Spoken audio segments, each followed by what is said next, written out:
Hi, welcome to our Booktalk podcast. My name is Kelly Frierstead, and I'm with Chelsea Birmingham, and we're going to discuss The Forging of the Blade by R.L. LaFleurs. It belongs in language arts, and the genre is fantasy and magic and historical fiction.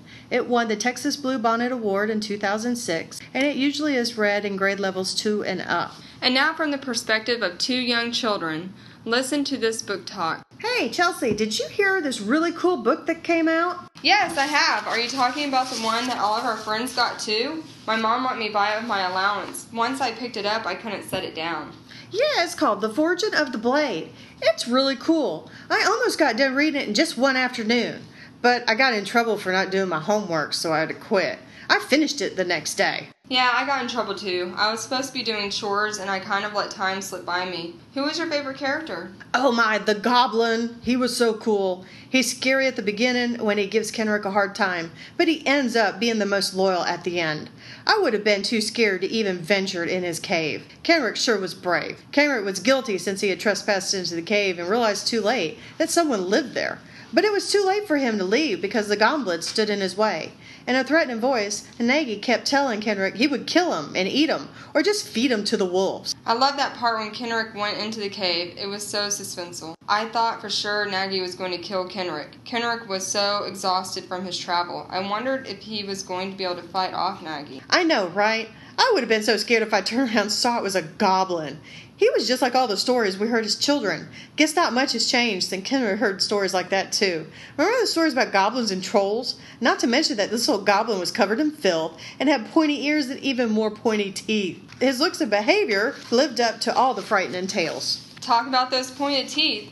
His breath smelled horrible, too. It made sense that his breath was so bad because he ate a raw rabbit. How disgusting. It was odd how Nagy thought Kenrick was ruining his rabbit because he wanted to cook it before he ate it. Good thing there was a fire going so Kenrick could cook his rabbit. Yeah, thank goodness he got to eat after all. Through that small scuttle, they came to agreement that they would not hurt each other. In fact, this is where the story changes course and Kenrick is now not traveling alone. And Nagy likes that he wants to rescue his trapped father and tells Kenrick that he will have to kill the evil one. I know, and it is sad that everyone is telling Kenrick that he will have to kill the evil one.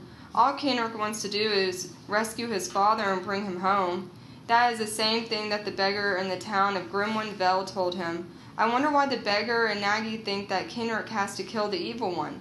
If I were Kenrick, I would want to do the same thing and just rescue my father. No kidding. At least he has a friend, even if it is an ugly goblin. They make quite a pair. Even when both of them approach the forest, they argue about whether or not to go into it. They end up separating, but eventually Nagy comes back to make sure he's okay. Poor Nagy. He was so frightened to go into the forest called Grimwood because of the nasty fae. You know he must have heard some terrible stories about the fae if Nagy went with him through the other part of the forest despite Grimclaws. Can you imagine seeing huge creatures in the sky that swoop down and grab goblins? Oh, no way. Their loyalty towards one another, though, begins to develop into a pretty strong bond. At the end, they come to realize that they are equally worried about the welfare of each other. I wish I had this kind of relationship with a goblin. You must have a strong bond with someone to put your life in danger like that. What did you think when he first went into the forest without Nagy? I was so nervous for Kenrick and Nagy when they separated. I bet Kenrick was terrified when he encountered the fae for the first time. Good thing he tied himself to the tree he was sleeping in. He would have fallen out when the fae first approached him. I was worried when he tied himself to the tree. What if he had to get down quickly? Seems like that could have been a problem. Good thing it wasn't. Kenrick was lucky to have the moonstone the beggar gave him in Grimwood Vale. The fae called it the Lunalith, and it guarantees a safe passage through Grimwood.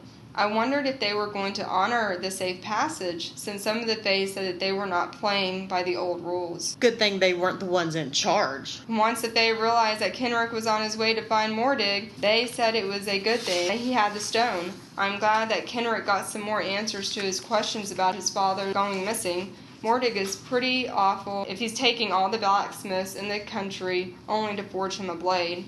He is just awful. What do you think of the Fae? The Fae sound like really cool mystical creatures, but some seem mean. Can you imagine seeing a pale glowing creature at night with leaf-shaped eyes? They almost seem ghost-like, and I don't like ghosts.